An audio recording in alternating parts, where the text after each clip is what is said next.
Big up yourself.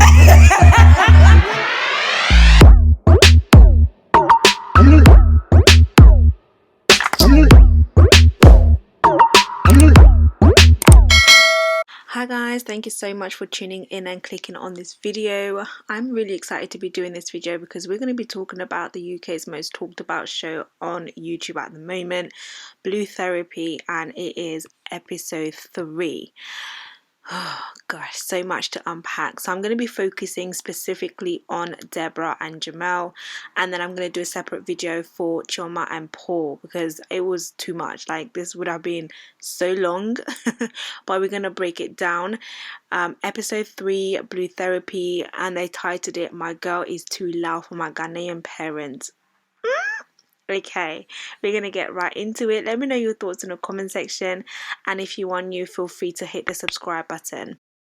Now, before I dive into this video, I just wanted to let you guys know once again that I have partnered up with Dahlia London. For those who love scented candles, for those who love a luxury, for those who want to support black businesses, you guys go ahead and check out Dahlia London because you can get 10% off on me using the code AMI10. I absolutely love these candles. They smell so good. It is minimal, it's clean, and it's reusable. First of all, let's start with this. Boom. Deborah is too loud.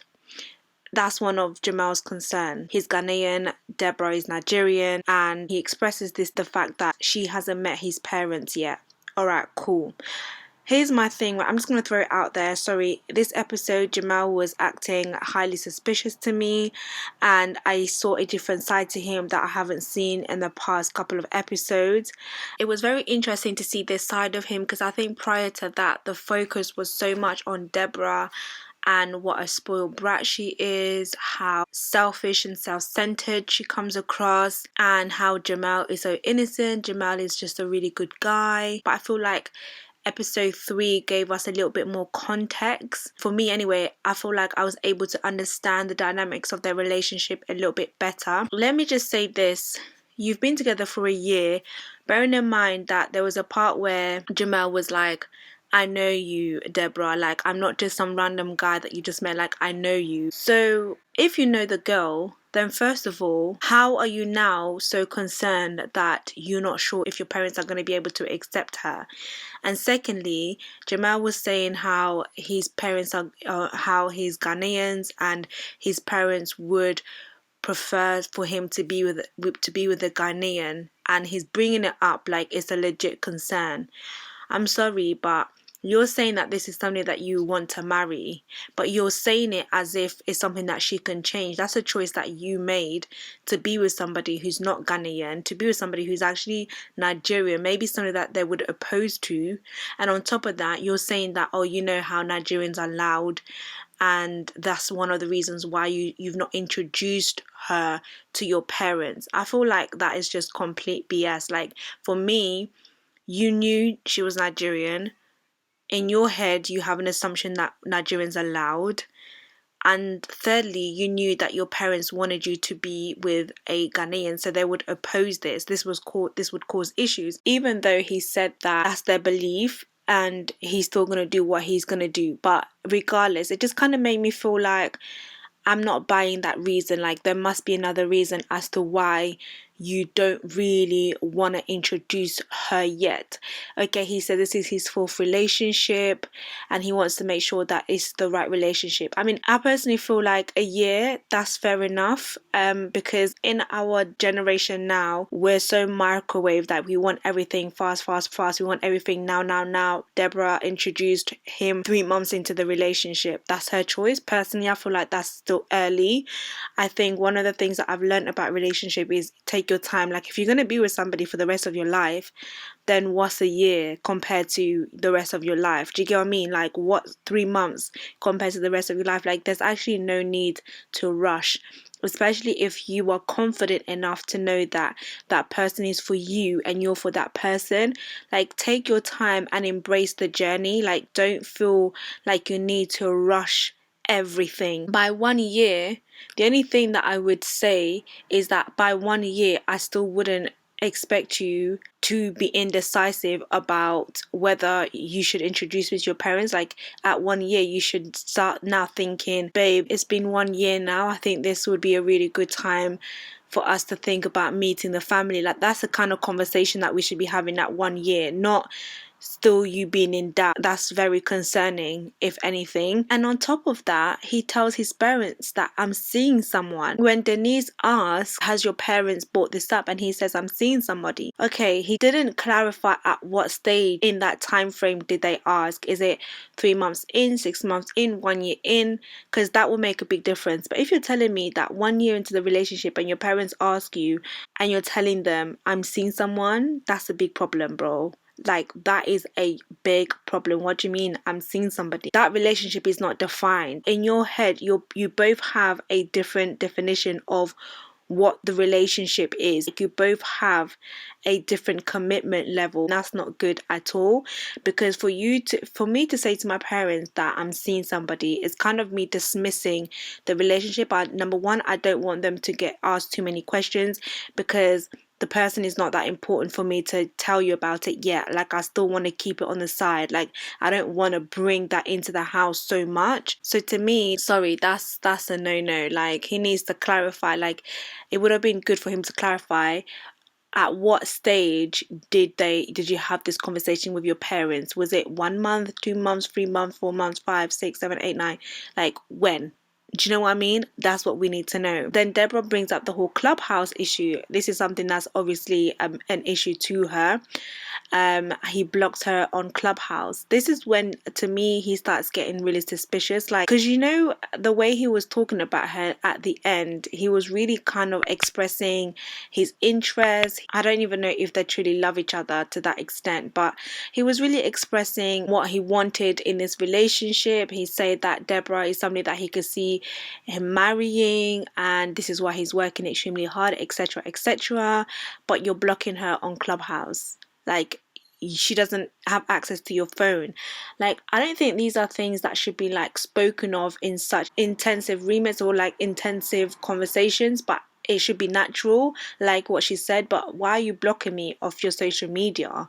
Like, I don't understand. Like, what is it that you are saying on Clubhouse that you don't want me to hear? At the same time, on the flip side of that, that's when I kind of start really seeing Deborah's insecurities. But the fact that he's blocking her, that's another issue. Like, that's proper shifty. Like, I just didn't understand that. Like, why are you blocking me, bro? Then he's like gaslighting her about saying that there's Jamal and there's Jamel, how she was getting the mixed up, like the names mixed up or the voices mixed up. Bro, you've been together for a year. I'm pretty sure she recognizes your voice. Like, don't do that. Don't even do that. That was proper weird to me. I was thinking, what do you mean? What do you mean? The whole phone and password thing, and then he was just like, oh, I think it's open. Like, so you don't know if your phone has a password or not. Like, don't do that. Like, you're actually treating me like I'm dumb. Like, are you alright? Like, you're gaslighting her. I was just like, why is he saying these things? Like, because number one, I'm pretty sure that you would know whether your phone is open or not. Number two, why are you blocking me? You're fully blocking me. Like, in your conscious, you've gone to your phone and you've seen my name and you've blocked me. Like, do you know what that means? Like, you're man to do that. That's not right. I'm sorry, like there's something that's not right about that. I'm going to get to Deborah in a minute. I'm just going to focus on Jamal. Now, those were the main things that kind of stood out to me when it came to Jamal. Like, I kind of felt like there was certain things that he said or that he was saying that didn't seem right to me. It had me questioning him a lot. Let's talk about Deborah for a second. Deborah was coming across very condescending. The way that she would talk to him, the way that she would shut him down, the way that she would address him. She's like, when I'm asking you a question, I expect you to answer to me like this. Like, it was like, am I your child? Like, I'm sorry. The way she was talking to him, that's literally what I was thinking in my head. That, guys, the whole episode, I'm not gonna lie, I was cracking up. Okay, I was busting jokes. I was on the phone with my friend, and we was voice noting and texting, and I could not believe the things that I was hearing. But Deborah starts talking about the female attention. When she starts talking about the female attention, I really, really started paying attention to her, because I kind of felt like, rah, the past 2 episodes you came across as this confident female, knows who she is, knows what she wants, knows her worth, will not settle for anything, and she's the catch. That's the vibe that she was giving me. But when she put in the whole female attention situation and how he needs to cool it down, and like she can't handle that, like that's too much, I'm like, sis, somebody who is a confident woman, who knows her worth, who knows what she's about, everything that I've listed, would not exude these levels of insecurities. She starts talking about how her aunties and her previous situationships, since she's not been in a relationship before, and she was like, Jamal, you know what it's been like for me. I'm not gonna lie, guys, I literally thought that she was gonna say something really traumatic, like something really happened to her. Then she starts talking about how her auntie was in a relationship and she was doing everything, the cleaning, the cooking, the finances, and she said to herself, I'll never want to be this type of woman.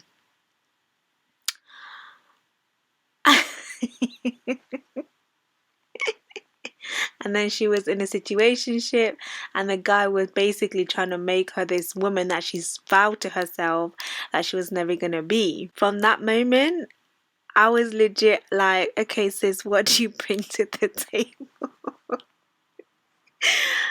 I had to come back to that question, because I tried to give her the benefit of the doubt, okay, and you guys were coming down on my throat, like you were coming down for me for trying to understand the girl. I thought maybe they don't live together. Maybe when they do live together, then she will step up to the plate and she will be that type of woman. She will make sure that there's food on the table. She will cook, clean, do all of that stuff. But when she said that, I was thinking, so you're not prepared to cook, you're not prepared to clean, you're not prepared to do all of these things. So what is it exactly that you are preparing to do? So you want him to go out and work his butt off to come and buy you Gucci bucket hat or Chanel bucket hat, whatever brand it was, and then come home and also make sure that you eat. So you probably expect him to cook dinner for you or take you to these high classy restaurants. So what exactly then do you do? Like, what is it that you are actually bringing to the table? Like, now I'm actually like, I want to know. Like, because I'm not going to lie, yeah, I thought, okay, maybe she's just not been in a position where she's had responsibilities. They both don't live together. They both live separately. She lives at home. And this is somebody who is a quote-unquote princess. So I doubt that at home she's doing much. Her father has always provided for her. So she's not really been in a position where she's 24 as well, I believe, 24, 25, I think. She's not really been in a position where she's had responsibility, where she's had to manage finances or manage a home. She's got skills to manage a home, or she doesn't have the experience, she doesn't have the life experience, and you can't blame that on somebody who's been shielded from reality. That's on the parents. That's where I was coming from. But to now get to this stage where she's like, the thing that traumatized her and the thing that made her be like, I would never do this, is seeing how her auntie has been in her relationship. That's like, sis, so what exactly what is the part that you are going to play in this relationship? That one just blew my mind. So then Jamal goes on and he has this speech, and then he says how Deborah has been his peace of mind. Bro, how is she being your peace of mind when you are in therapy? You lot are actually, you're messing with my head. This is corrupted, okay? This is not real. Contradicting yourself. You're in therapy, so how is she your peace of mind? And on top of that, she's eating away your finances. She's condescending to you. She speaks to you like a little boy. She's speaking to you like you're her little puppy that she's got on a chain, and she's been your peace of mind. Like, what? And then he's saying how Deborah has been his safe place. Well, that's a lie. You've not been her safe place, because at the end of his speech, she was just like mocking it. My girl started laughing, like the grin on her face. She was fully mocking it. She was like, I'm sorry, I just don't trust you.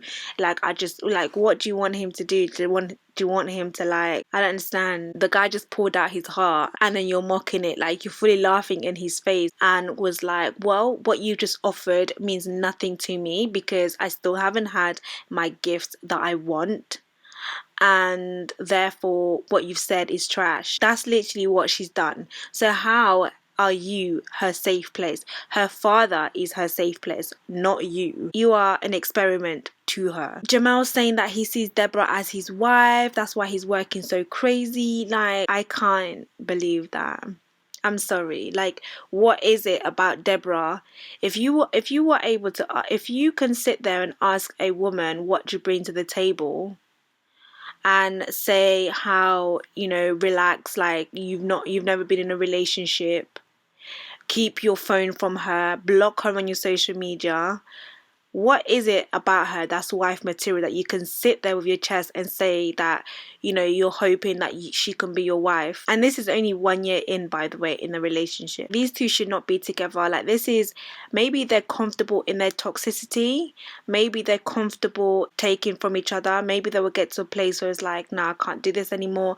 It seems like they're in two different places in their life. Deborah has a business, he also has a business, but mentally they're just not in the same space. Like, they're just not there. They may like the idea of what each other could be, but that's the potential. I think they're falling for the potential of that person rather than the reality of who that person is. And I think that's the problem when you're trying to date a potential, because potentially that person may never change. But yeah, guys, let me know your thoughts in the comment section. This episode was really, really good. Once again, I am excited for next week. I just feel like now we're getting it. Do you know what I mean? Like, now we're getting into the nitty gritty. So if you're new, subscribe, hit your notification bell, and I'll speak to you guys in my next video.